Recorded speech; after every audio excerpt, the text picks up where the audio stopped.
Hey everybody, it's Richard Major here, and I hope you are having a wonderful day. Thanks for joining me, and today we are talking about something I find very important. This is often neglected, often ignored, and highly valuable. What we're going to do is we're going to calculate your calories per day and the macronutrients you need per day. So we're really going to break down how you're going to eat the right amounts of foods and actually have a perfect day of nutrition. So let's get started. So you may notice that most food labels and diets refer to a percentage of daily values. When you look at a nutritional label, it'll say nutrition facts and it says servings per container, and then it has your calories and serving size and all that. That's all based on a 2,000 calorie per day diet, which is kind of average, but most of the time you're not really average. You're going to need either more calories or less calories. Depending on your weight and your height and your activity level, you're going to need some different caloric needs. So this isn't necessarily accurate for everybody. So we're going to figure that out today, what you exactly need. So when it comes to the food you eat, calories only play a part of the picture. They only represent the energy that you consume, but they don't tell you the nutritional aspects of what you're eating. For example, you can eat all day sugar candies and wine gums and fill up those calories, but it doesn't explain the nutritional aspects of what you're having. You don't know exactly what you're getting inside of that. So counting calories ensures that you get the right amount of energy that you need to work towards any weight loss goals or fitness goals or whatever it is. But this process won't help you make smart diet choices or food choices that'll boost your health in the long run. Okay, so does that make sense? All right, and one of the biggest differences between counting calories and tracking macronutrients is that calories focus more on quantity, while macronutrients really focus on the quality. So if you're only counting calories, you could really let yourself indulge, like I was saying, and not be able to fit in those fruits and vegetables and actually the quality nutrients that you really need to maximize your total caloric daily needs. So, like, in contrast, if you're tracking macronutrients, this will often encourage you to make better choices and healthier choices. And a healthy diet plan consists of a balance of all three macronutrients, which I'll explain to you very soon. So it ensures that you consume enough carbohydrates, proteins, and fats. There's your macronutrients, while fueling your body with the right amount of energy. So you might be able to snack on a sweet treat if you want to, but for the macronutrients, you want to consume proteins and fats instead of like all these sugars, because that's going to be way more carbohydrates than you need.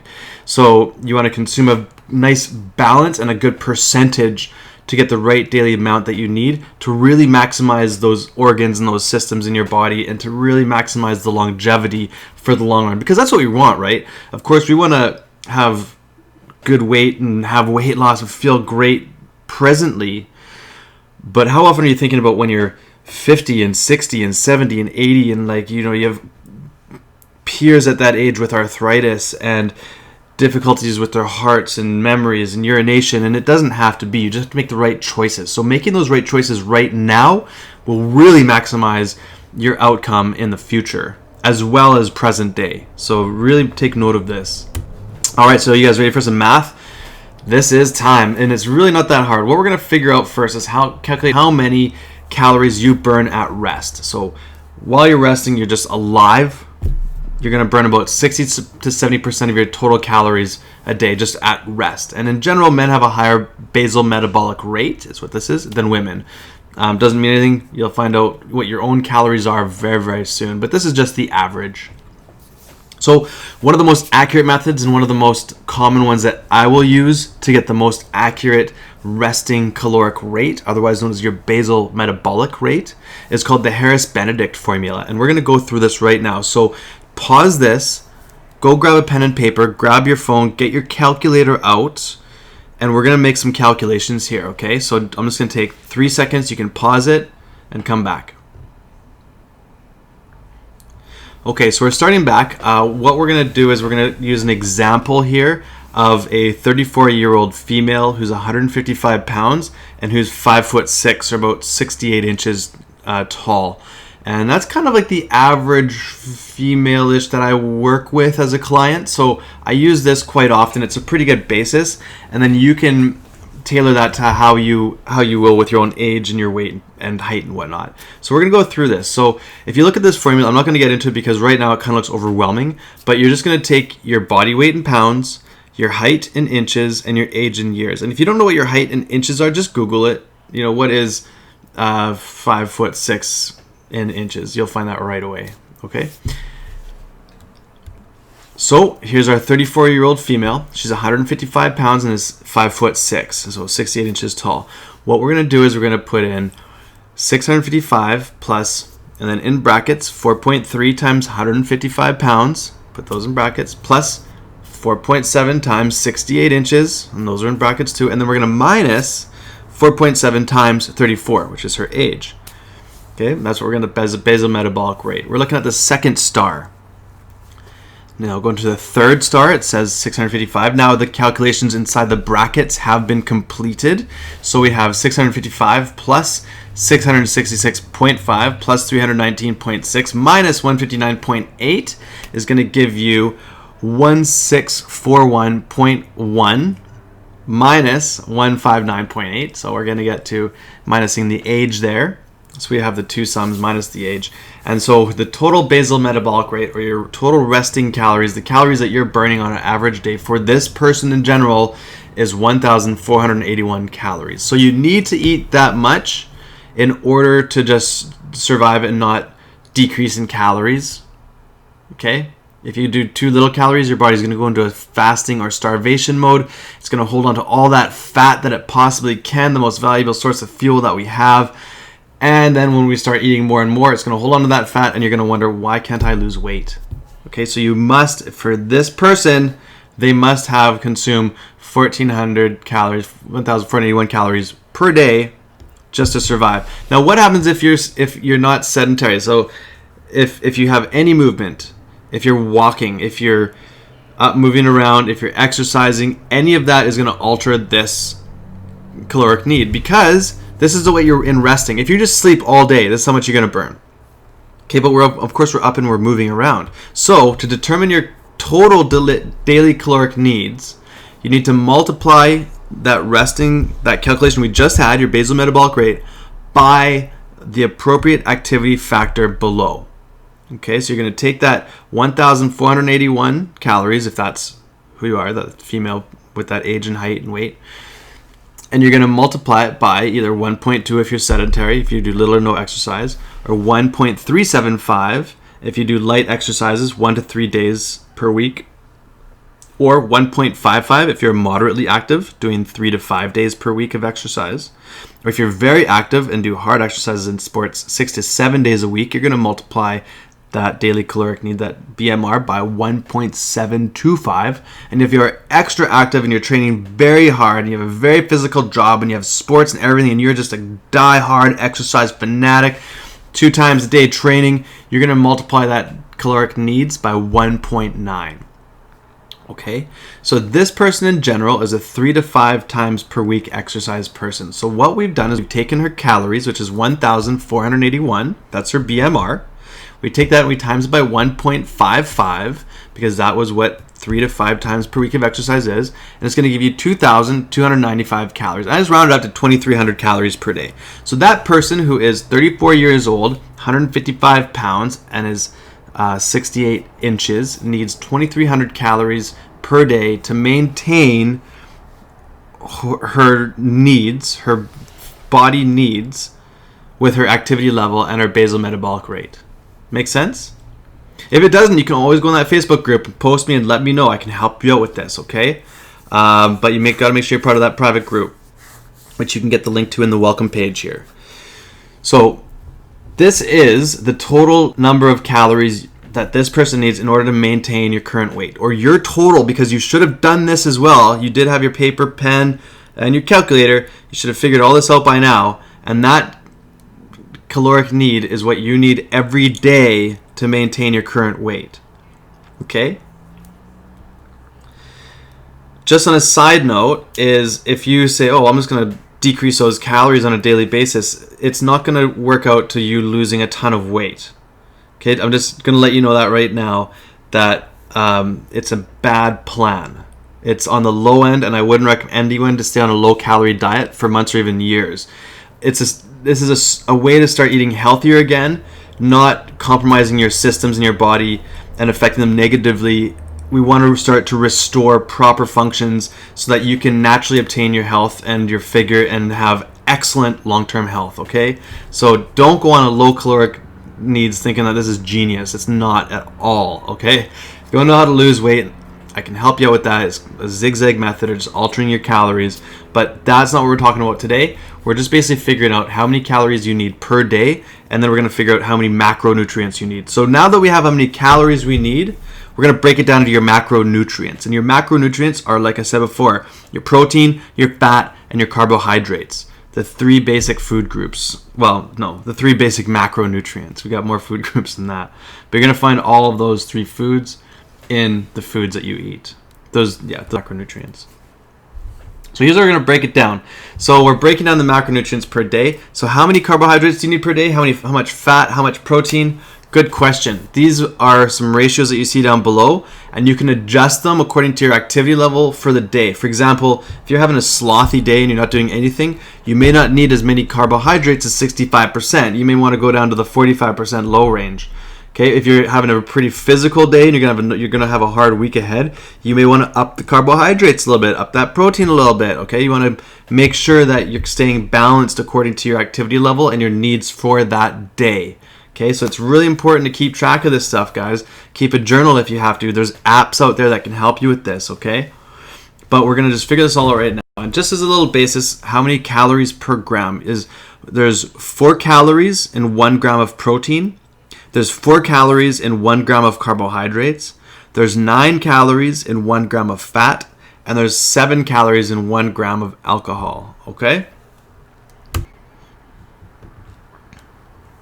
So to find out how many carbohydrates you're going to take your daily caloric needs, that 2,300 calories for that female, or whatever yours is now. You're going to take your 2,300 and you're going to divide it by 100, which is going to give this person 23. So you're going to take 23 now, if that's the number. You're going to take that sum and times it by 50 if you want to have 50% carbohydrates. You go between 45 and 60, okay? So this is just a conservative 50%, okay? So 23 times 50 is 1,150. That's how many calories you're going to need of carbohydrates per day. Okay, now because there's 4 calories for 1 gram of carbohydrates, you're going to divide 1,150 divided by 4, and that's going to give you how many grams of carbohydrates you need, which is 287.5 grams. Okay.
And so for fats, it's very similar, just a little bit different near the bottom. So you're going to do the same thing. You're going to take your total calories, divide it by 100. You're going to take that number and times it by the percentage that you wish to have for fats. So 30% for this person. So 23 times 30 is going to equal 690. 690 calories of fat per day. You're going to divide this number by 9 because how many calories is in 1 gram of fat? There's 9. There's 9 calories in 1 gram of fat. So 690 divided by 9 is 76.6. I'm just going to round it up to 77 grams of fat per day. Okay, now right now you're kind of thinking like, holy crap, this all sounds like a lot, but we're going to break it down for you. I'm going to show you what this means. But one more point, I just want to have one last kind of emphasis on fiber. So fiber is part of your carbohydrates, and I don't want you to ever underestimate the power of fiber and its importance. It is so important for you. I'm not going to get into the benefits of it right now in this topic, but you will find a list of top fiber foods in this category, in this subject. But you just want to keep things simple and keep it easy to follow. And like, the truth is, like, fiber is so important that I actually made it its own slide. So if you focus on eating whole foods, then you should really hit your fiber goals every day. But you do want to be conscious of having about 25 to 35 grams of fiber per day. I know you're thinking, like, that's a lot. And it does seem like a lot, but if you're eating whole foods, like I said, it's very complementary to it. It won't be that much, but you do want to include that into your caloric needs for carbohydrates. So you're going to get about 100 to 140 calories per day just on fiber that you can compensate with your carbohydrates, okay? So when you add your total caloric intake and you have your macronutrients and you've got that calculated, and then you also have your water intake formula, I mean, you've got a perfect recipe for success. You have everything you need now to really look at how you're eating. You can write into a journal, you can really calculate it, and you can actually now truly progress objectively with measurements and with results how your body is tolerating this new system of eating. And I'm telling you, you're gonna have great results. And you want to monitor this and make sure that you have before photos and take photos and measurements. Like, all this stuff is going to be important, because what's going to happen is you're going to see yourself every single day, and you're going to notice. You're not going to notice your weight's falling off, and you're not going to notice how your health is improving. It's going to be so subtle. But then your friends are going to say it. You're going to say, oh man, I wish I remembered. Or you're going to look at an old Facebook picture. Oh, wow, yeah, look at me. I was unhealthy. But if you just start monitoring your progress now, you're going to see great results. You're going to have more confidence. You're going to be more self-assured. You're going to be taking the right choices. And then you're also going to know, too, that if you had a negative symptom, you can go back and realize and see what patterns of foods you're eating that are creating those negative symptoms. Okay, so at the end of the day, you have this perfect formula for success, but the big question is, how are you going to fill those calories? Are you going to fill them with quality macronutrients, with nutrient-dense foods? Or are you going to fill them with sour keys and popcorn while watching your next Netflix documentary? It's up to you. We're here to help you, but it's up to you to make that decision. And we're just closing up here, a couple more slides. But when you want to adjust and tailor your diet, which I recommend, regardless of what plan you follow or like what coach you ever want to work with, if it's so important to monitor and adjust your diet based on how you're working, how your body's feedbacking, how the results are that you're getting. Like, are you starting to do more in the gym? Are you on an injury? All of these things take a factor, and so it's really important to monitor and adjust everything that you're doing. And far too many people carry on for weeks and weeks getting slower, minimal results. Like, I've seen this. I stay on top of my clients. On one-to-one clients, we're on it together. We're tracking and monitoring. And if you're trying to drop fat, then you should be seeing noticeable results every 2 to 3 weeks. You really should. And if not, something's wrong and you have to change it, okay? There's never a perfect diet, and you're never going to get it right the first time, all right? But with this program and with this coaching, you're going to get it better. You're going to get it a little bit easier, all right? So if you take one thing away from this program, I hope that it's the importance of adjusting your regimen, tracking your calories, understanding the macronutrients, okay? Like, get a kitchen scale and make sure that you're following, at least for the first month or these 30 days, that you get an understanding of what a portion of protein looks like, and what a portion of fat looks like, and what a portion of carbohydrates looks like. So important, okay? So keep on it. If you need some accountability, DM me. I'm here for you. I'm your coach. I'm Richard Major. I'm here to help you reach your goals in your fitness and nutrition, all right? So never be a stranger. I'm always here to help. All right, guys, well, that's it for today. I want to see what you guys have done. Show me what your calories are. Show me what you're going to do for your macronutrients. I'd love to see this stuff. And if you show me to, hey, you never know, you might get a free little one-on-one consultation with me. I love to coach people, and this is what I do. This is my passion. So show the results. You might get rewarded. You never know. I love you guys. We'll talk to you soon.